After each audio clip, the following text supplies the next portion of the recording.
I've come to speak to somebody that the devil is fighting, and you don't understand you're in the middle of a fight. And what God is trying to do is get you to understand who he is. And what God has put us in certain positions. And if we understand who he is, we'll understand that he's already given us a plan to fulfill the blessing.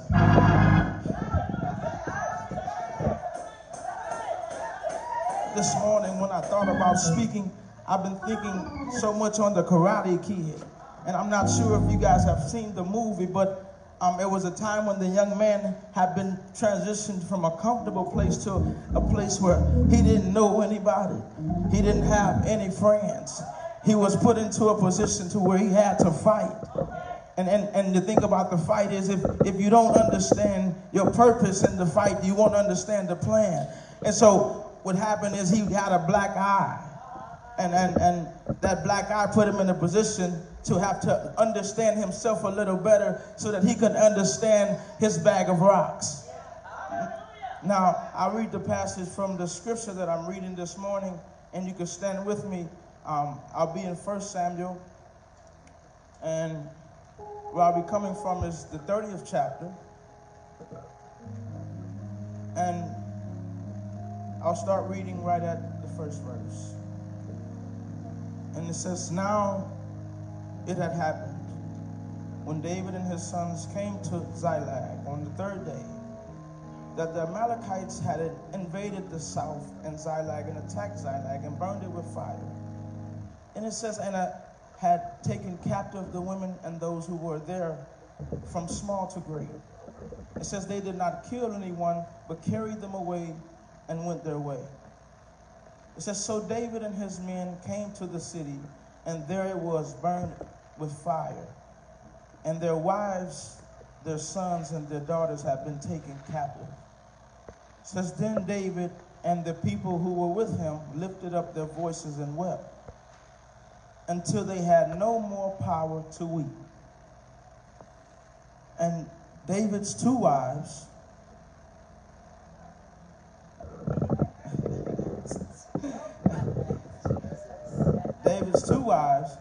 Hannah and Jezreelite, and Abigail, the widow of Nabal, the Carmelite, had been taken captive. It says, now David was greatly distressed, for the people spoke of stoning him. It says, because the soul of the people was grieved, it says, every man for his sons and his daughters. It says, but David strengthened himself in the Lord. It says, then David said to Abiathar, the priest, Ahimele's son, please bring the ephod here to me. And Abiathar brought the ephod to David. And if you understand, the ephod is a part of the garment from the priest. And so David inquired of the Lord, saying, shall I pursue the truth? And is there anybody fighting with anything that you've been waiting to pursue, that God has given you this thing, that God has given you this vision, and you've been waiting to figure out exactly what to do, when you're asking God because he brought you to a place where everybody has turned away and you don't have anybody around you, even the people that you were fighting with, even the people that you thought were with you has turned away, and now you're all alone in a place by yourself, and you have to ask God, what do I do? And shall I pursue this truth? Shall I go after those that are in front of me? And God says, he answers him and says, pursue, for you shall surely overtake them, and without fail recover all. And so I stopped by today to let somebody know that the devil has stolen something from you, and God has put you in a position to fight so that you can understand yourself, so that you can recover all. And what I've come to let you know that David, if we understand the story of David and who he was, God had to put him in a strategic place to move some things around so that he could step into position. When they found David, he was in the field. And if you understand, they went through every man that they came to, and they said, it's not the one. They got to the last one, and he said, that's the one there, the youngest one, the one that don't have much, the one that don't know much. So when he comes before the people, they'll think he just has a bag of rocks and a sling, but they won't understand. When I fight with my soldiers will be victorious. Woo!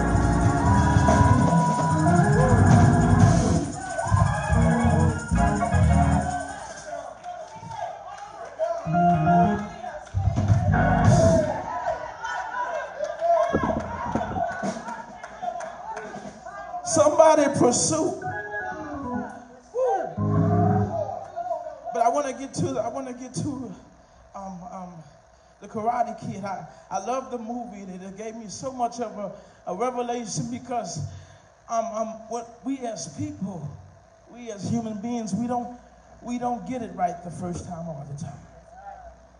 The enemy gives us the black eye, and then we have to go into our tunnel, into our place of learning, and we have to groom ourselves to figure out what else do I have inside of me. What is the purpose? Because when we understand the power without purpose can be destructive. And in the movie, when he was hit by the young man and he had the black eye, he turned to structure himself as the other young man was, and he went into a karate stance. But the thing is, the karate stance isn't powerful if you don't know the moves. So some of us are walking around with things, and we have the Bible, but we don't know our moves. And so God will put you into a place to where he strategically places people in your life. And as the young man went and he didn't understand his moves, he came across a teacher, and he came across someone that could help him figure out his move. And it wasn't so much that he gave him anything, or wasn't so much that he changed him drastically, but he took exactly what he had and showed him how to achieve the goal that he was after. So we understand that in the movie, the young man, he came to Mr. Han, and Mr. Han started working and teaching with him in a strategic way. And sometimes God works with us in a way that we don't want to work. And so he works strategically, because he has to check to see who will go a little further, who will go a little deeper, the extra mile to get what it is that you're here for. And so as Mr. Han works with him, and as Mr. Han teaches and grooms him, he has him every day. He has his jacket. He tells him to take his jacket off. And every day he works with him, he has him throw the jacket on the hook. Tells him to take the jacket off the hook. Drop the jacket on the floor. He says, pick up the jacket. Throw the jacket on the hook.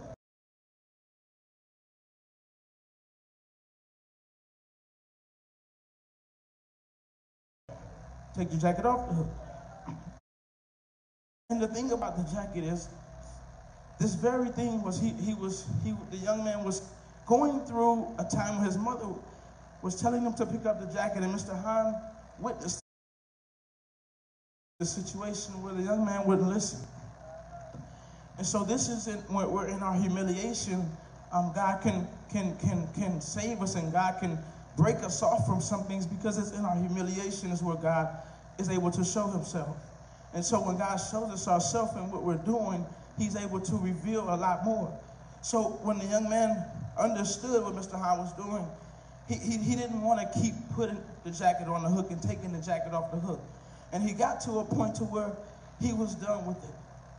And that's how we get sometimes, to where God has us in specific places and specific points to where he's teaching us. And we have to go from different levels, and we have to fight different things, as David did, in order to get to the point to where we can reverence God and understand who he is.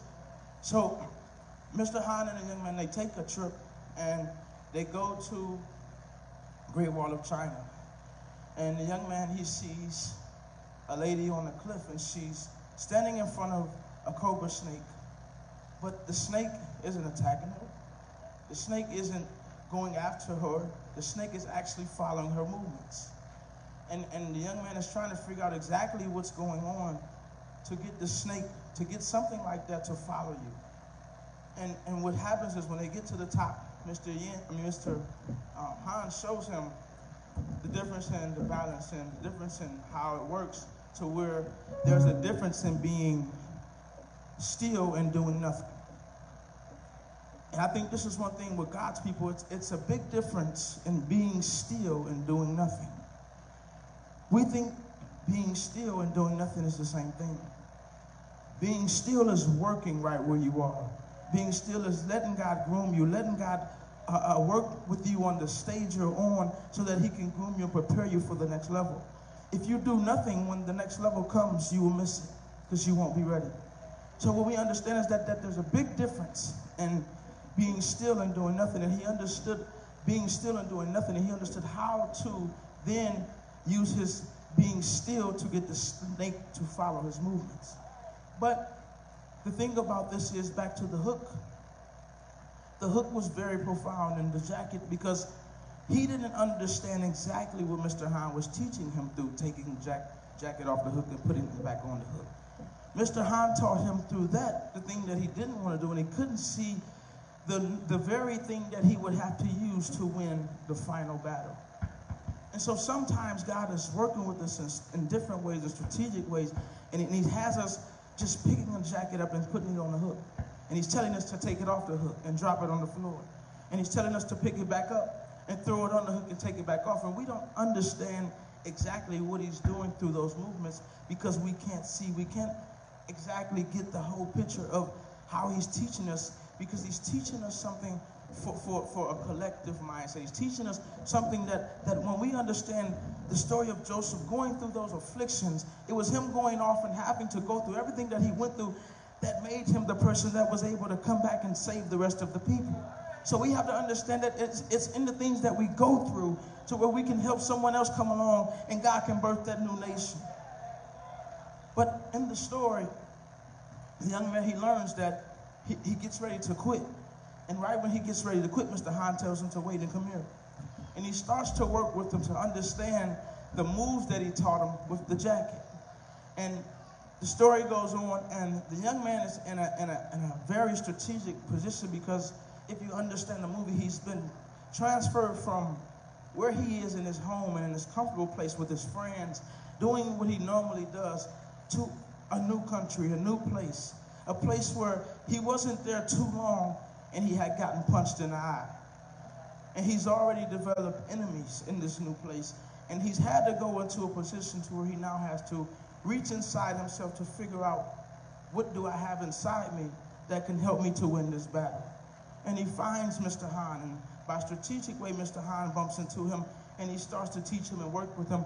And the young man comes back to the same person that he had to get punched by, because that was the biggest person on the plane there in the field. That young man, he was the strongest of the little ones. And so at the end, when he gets to come back, he has to fight many of different fights to get back to that Goliath. And so what happens is he fights and he fights, and as he's going different levels, as we fight different fights and we grow higher, God is using us and God is strengthening us, because the more we fight and the more strength we get, the more we know he can do. So as we go up more levels and rounds and we keep fighting, when we get back to the same fight that we were at first, now we'll understand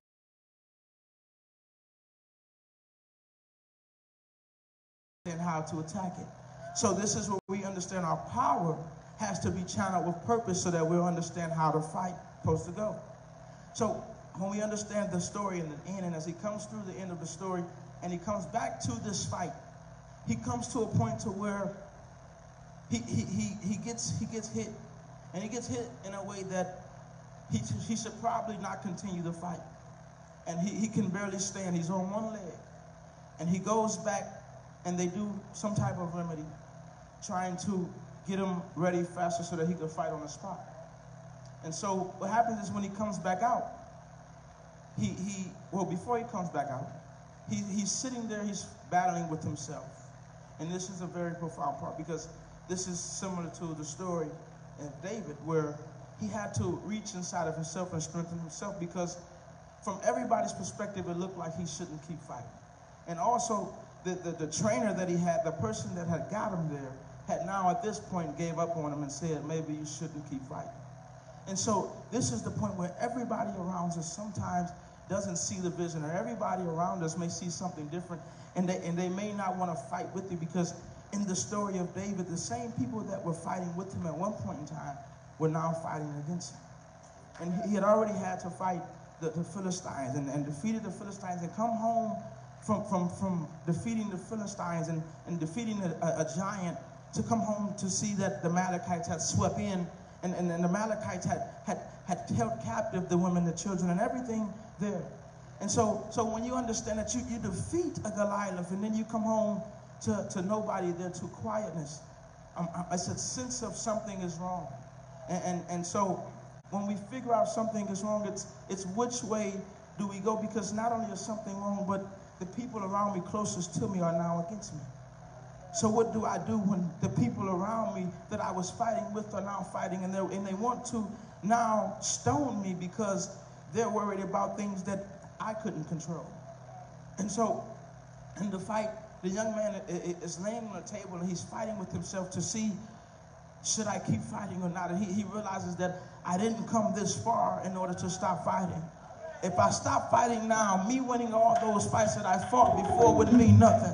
So he understood that I had to get back in the ring and win this last fight. And whether I'm on one leg or not, I have to get back into the ring. And so he got back into the ring, and he understood that being still and doing nothing was two different things. And when he lifted up his leg, the young man didn't know what he was doing, because when you understand God's plan, you can trick the devil. And when you're able to trick the enemy with what you're doing, as they're trying to figure out what's going on, you come and attack, because God said pursue the enemy. When you confuse the enemy, then they're trying to figure out exactly what's going on. I didn't see this the first time. This isn't what I saw. That's the same person, but that's not what I saw the first time. He has something different this time. And it's not that he has something in his hands. It's the body that he has. It's everything that was there before, but it's in a different form. Now he's moving with purpose, and there's nothing I can do with him.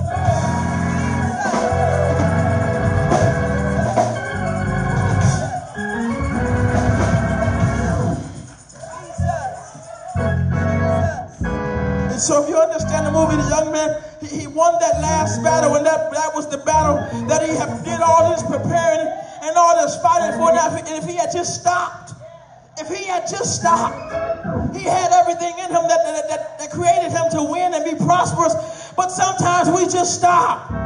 And God said, don't stop. Keep working right where you are. If you stop working, you're going to miss it. God said, don't just stop. God said, get whatever you can. Whatever you can get your hands on to do. He said, find something, because money ain't everything. He said, you can go over here and see somebody and fulfill a blessing. Because once you understand who you are in God, you are a blessing fulfiller. And when God sends you somewhere, you may do something that you don't know why you're doing.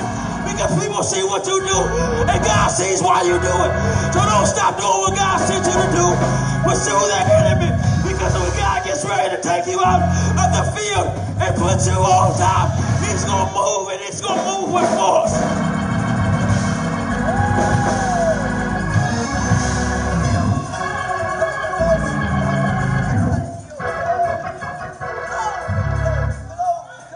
And the story makes me think so much about the prodigal child, to where we want the portion, but are we ready for the portion? We get the portion so many times and mess it up because we turn into the prodigal child, not the Karate Kid. If we understand to work with God and let God work with us, we can take that bag of rocks, and because we understand what it is, some of us get nervous and we throw the bag.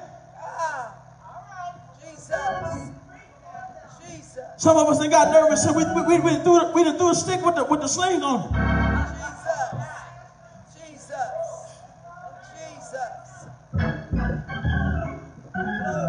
But if we understand that if we just fight with what we have, God will prepare the rest. When he was in there, he was trying to figure out, what do I have? What can I put on?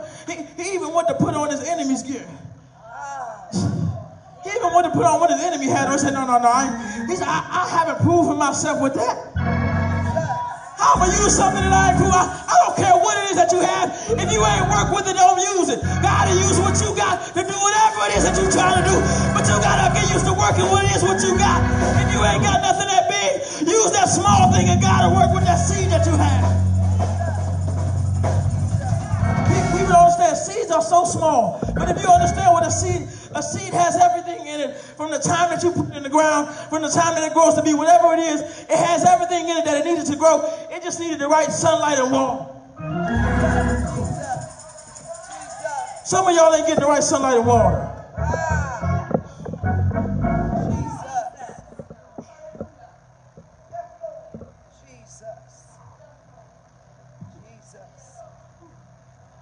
is your way, God. Jesus. Ooh, it just made me think about, I think it was a week ago, I was teaching a Bible study, and I'm thinking about God built us as a people to go through. And there's so many people trying to figure out how to get around this and how to get around that, how to jump over this, how to climb up on that. God built you to go through.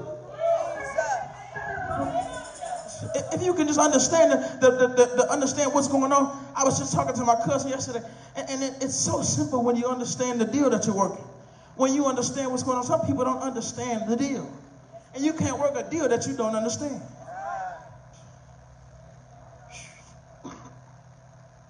God has already given us the promise, and God has already prepared the promise, and he's already sending a king for the nation. He's already preparing everything that we need. All we have to do is be ready. If we understand that the story when the wine ran out and his mother asked him to produce the blessing, it wasn't his time, but she understood, if I prepare myself, if I turn and prepare the servants, then God will fulfill the blessing. But if I don't learn to prepare myself for the blessing that I'm asking for, how can God fulfill it? God can bring me to the place, but if I'm not ready to handle that place, how can God make it work? So sometimes God is waiting for us to get ready. We're not waiting for God. And so sometimes when I thought about the story of the Karate Kid, it's so profound because God takes us through many of events. Because we're not David. We don't just do it right the first time. We have to get that black eye. And that black eye sends us to our place to where now we're like, wait, let me go get a teacher that can show me some new moves. That's right. My little bag and my rocks, and I got a little something here, but I need to know, how can I use this little bag and this rocks in order to defeat that Goliath? Jesus. Some of y'all stepping out with that bag and that rocks, and you don't understand, you got something that's powerful. You got some power.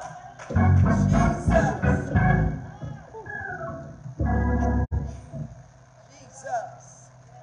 But this morning, like I said, I thought about the Karate Kid. I thought about David, and understanding how we have to be the Karate Kid in order to win that last fight.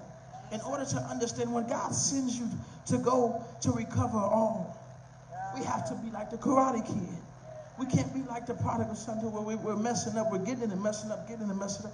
When God sends us to recover, we have to understand how to move and where to go, because we understood that there was the reverence. It was when he got into a place of fear, as I spoke on faith in our fears, we have to learn how to faith our fears instead of face them. Because when we face them on our own, we mess up. So we understand how to use faith and stand on God's word when we get scared. That fear in the Bible is taught to be a reverence word. It's not taught to be scared and nervous. If we use fear, we understand when we get scared, look for God. Look in the word. Find something that will give you some strength. Fear isn't used for you to be running around crazy. Fear is used for you to remember that God is there. So when we understand who God is in the plan, and we understand how to be the Karate Kid and how to use what God has given us in order to let him work on us and produce more, that God has already had this all the way mapped out. And if we could just use the word as our strength and use the word for the things that he's placed in front of us, we can make this a whole lot smoother because we don't have to do so much work.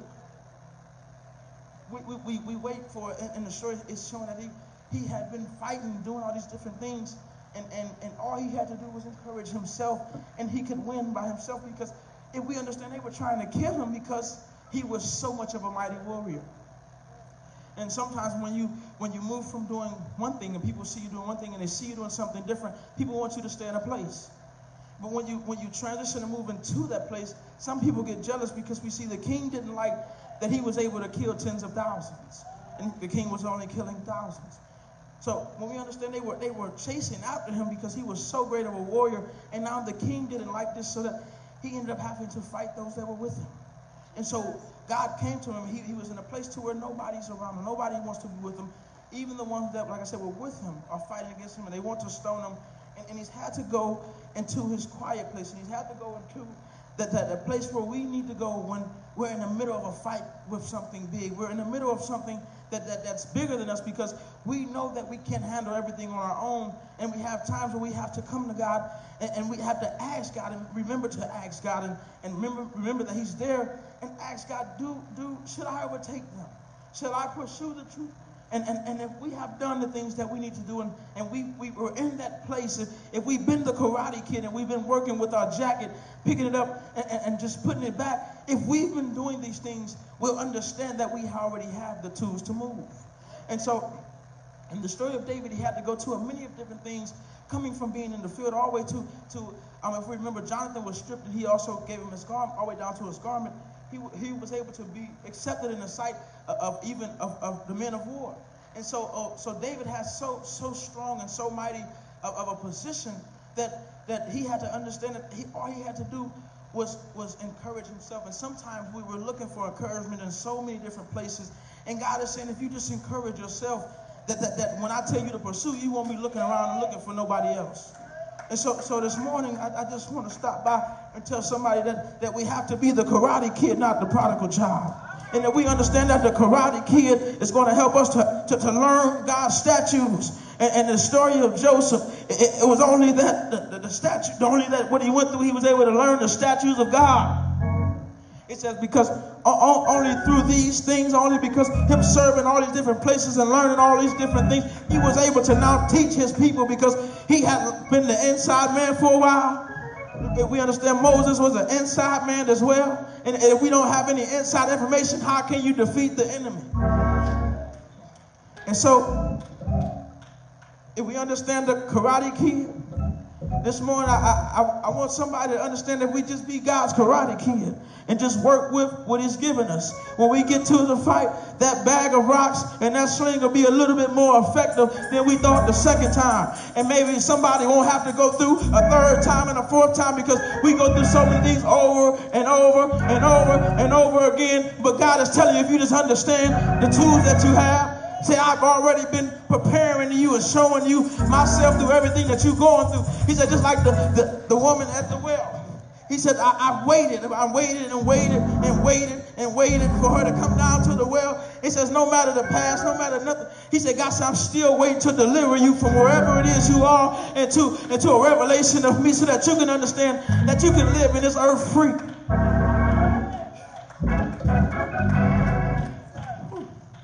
And so I just want you to understand, just to be the Karate Kid. Let God use you in the place that you're in, and let God work with the same exact tools that you have, because sometimes we don't need any more than what we have. We just need to learn how to work what it is that we have and use it in order to fulfill God's plan.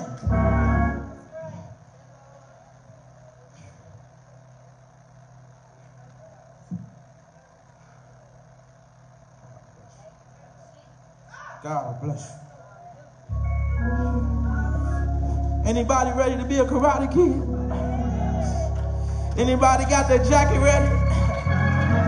Anybody put their hook on the wall? Anybody started throwing the jacket yet? Anybody started picking the jacket up yet? Have anybody got the ingredients for winning the fight?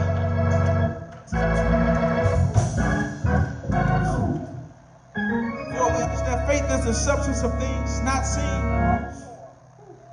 and the evidence of faith is the substance of the things hoped for and the evidence of things not seen. And so we understand that substance that builds up inside of us. When we understand what that substance is, it'll build a work so strong of a workhorse that you start to build and build ingredients to where that thing that you don't even see, you build ingredients for that. And once you understand those ingredients, you can produce those things that you don't see.